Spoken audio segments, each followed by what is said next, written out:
All right, we are back on a Young Turks. Yesterday on the program, we had Andrew Breitbart on. We wanted to talk to him about some questionable things that he had told the Occupy DC movement when they were outside of CPAC. And, you know, I want to look at some of the things that Breitbart said during the interview. But first, I want to tell you about a mistake that I made on that portion of the show yesterday.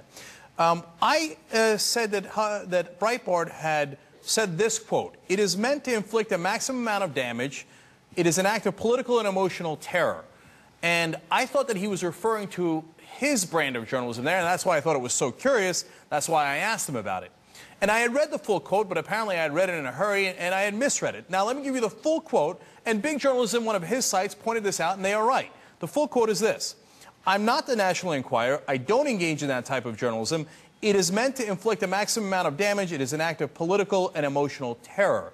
So when you see the full quote, and I did see the full quote before the show, I thought that he had transitioned and was talking about himself, but he wasn't.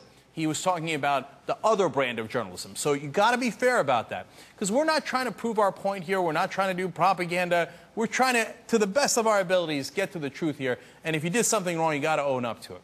But actually, that's one of my biggest problems with Andrew Breitbart. It doesn't seem like he's genuine in some of the things that he does. Look, he talked about this crazy acorn theory that he has about how they're running Occupy. For better or for worse, I got the sense that he genuinely believed that. Now, I think that's crazy talk, but he does believe it. But on other stuff, you get the sense that he doesn't even necessarily believe what he's saying. When I had asked him about the confrontation that he had with the Occupy DC crowd, and whether he really believed that all those people were participating in rape, and that's why he was yelling, "Stop raping people," to them, here's what he said. But when you go out there and call these people rapists, what I'm trying to get at... stop raping people. Stop raping people. I'm saying to the Occupy movement writ large, because the mainstream media will not report on the rapes because it's trying to protect it. I have quotes for you. This is a stunt in order to go over the mainstream media. Let me see if I can show you all of these. Wait, this is a stunt in order to go over the mainstream media to get people talking about the rapes. This is something you have not talked about in your show. So there he flat out admitted that it was a stunt that he had done. But look, that's a problem, okay? It's a problem for a number of reasons. First of all, you're yelling at real people, right? And you're saying to them, "Stop raping people." You can't use them as a gimmick or as a stunt to go over the top. That's part of the problems that people have with Breitbart, that it seems like he's got an agenda that he's pushing, and sometimes the truth be damned. Now, he also told me during the interview that he was actually worried about his safety in regards to those Occupy people. Let's watch that. And they were chanting intimidating thug-like chants. So I said to my bodyguards, and I don't think you care about this, but when Occupy makes a threat against Andrew Breitbart and states Mitt Romney has secret security, but Newt Gingrich and Andrew Breitbart doesn't, and I am forced to have private security take care of me, so and you have this group of people threatening against these people, trespassing against them, and being as threatening as humanly possible. Sorry if my blood pressure's a tad high. All right, so they were being as threatening as humanly possible. Well, look at this next video from WorldNet Daily, which is a conservative website.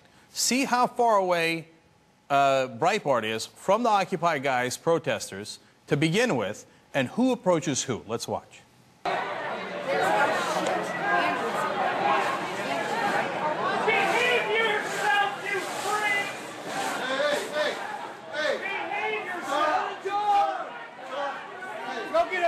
Go get a job! I didn't say anything. How are you saying behave yourself. You freaks. No, they're not. You guys realize how bad it looks? Like, if you guys, I mean, I'm all for it, but you guys have got a glass of wine in your hand. May I ask who you are? So what?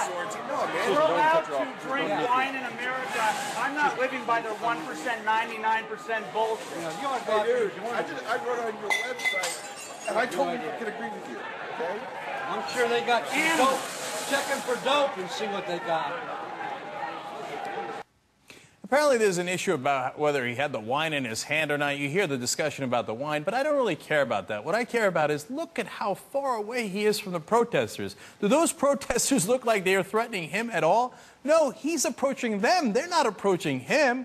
It's right there in the tape. And then he talked about how he needed the bodyguards. But look at this next tape and see who the bodyguards are actually keeping away from whom. Watch. They're going to arrest you. Let's go. Behave yourself. We got back up.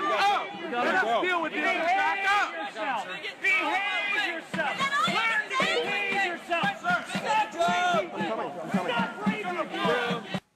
Did you see that? It looks like the bodyguard is trying to keep Breitbart away from the protesters, not the protesters away from Breitbart.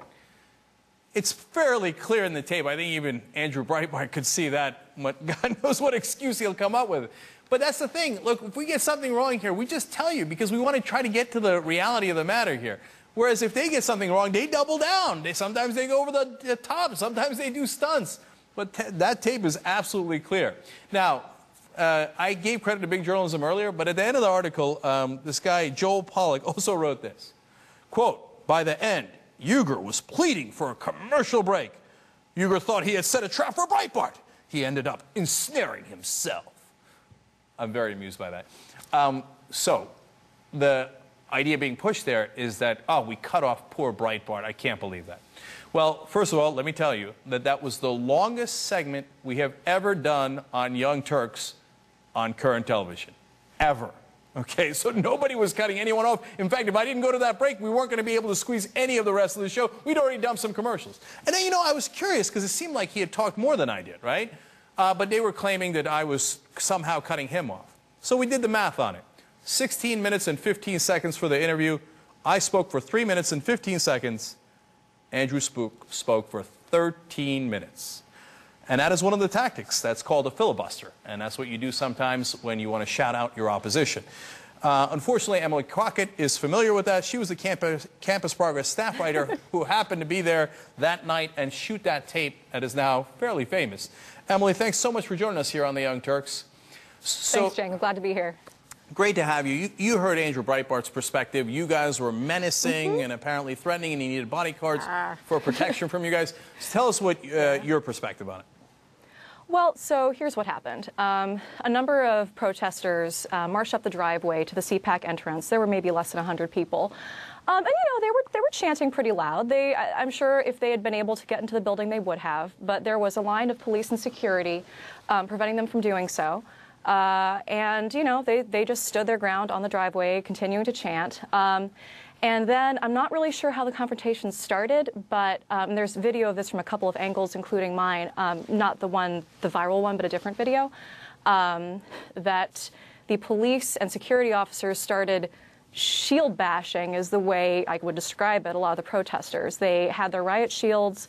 They were not just pushing, but they were actually swinging the shields at the protesters, and pretty violently. I saw an elderly protester it looked like he was getting hit in the face with a baton, or a baton was being swung at him. Other people near me said that they saw him being hit by police as well, the elderly man.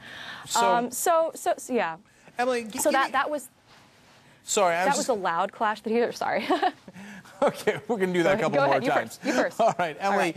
Give me a sense of the perspective of the crowd when Breitbart clearly approaches you guys and starts yelling these things like "Stop raping people." How offensive is that? And you know, what was your takeaway for that? Okay, so initially it was loud, sure. So it drew attention, and the cops started beating back the protesters and pushing back the press and the media, including me. I was like, I'm press, and how do I get out of here safely? But I could still cover it, and they wouldn't allow me to do that. They would just sort of push me back with the rest of the protesters. I was pushed in two different directions. And Tim Pool, who is a live stream journalist, was told he should either go back inside or join the protests. And he's a CPAC credentialed journalist. So there was that. But by the time there was some initial noise. By the time Breitbart probably started confronting people, it had died down a bit. It had moved down the hill. The police had pushed people away. So there was some noise that probably drew him initially. But, you know, by the time he came out to scream at the crowd, it was considerably less chaotic. And, you know, he really just kind of jumped out from behind the bushes. You know, I was standing with a couple of other people, just sort of waiting to see what would happen, trying to just kind of chill out and wait. And then this guy just starts yelling, "Behave yourself!" And at first I didn't know who it was, but after a couple of seconds I realized I'd seen this guy on TV before, and that this was Andrew Breitbart, in fact. You know, and so Did you think in the beginning that maybe it was like some sort of a deranged homeless man or something? I don't know, yeah, or just some provocateur, somebody who doesn't like the movement. Yeah. Well, it turned And, out that that was the case. It was a provocateur who doesn't like the movement. Point. Yes. Right. And so a couple of protesters next to me, when he started yelling, "Behave yourself," they said, "Tell that to the cops." Because, the cops have been bashing people with riot shields. And, it got pretty violent, and maybe more so than it had to. And it was pretty hairy for a minute there. I was knocked down by police at Occupy DC when cops started shoving people with riot shields into, too small of a place for them to actually get to. They created a trampling situation. It's pretty terrifying. But, so this protester, so it quickly becomes clear that this guy's just not going to stop. He's just not going to stop yelling. So he just kept yelling, and there was some chanting around him, but he just kept yelling, "Behave yourself, behave yourself." And I had my camera on, and I just kept it on him. And after a couple seconds, I realized it was Breitbart. Okay. And yeah. All right. Fascinating perspective. Emily Crockett, Campus Progress staff writer. Thank you so much for joining us on the Young Turks. We appreciate it.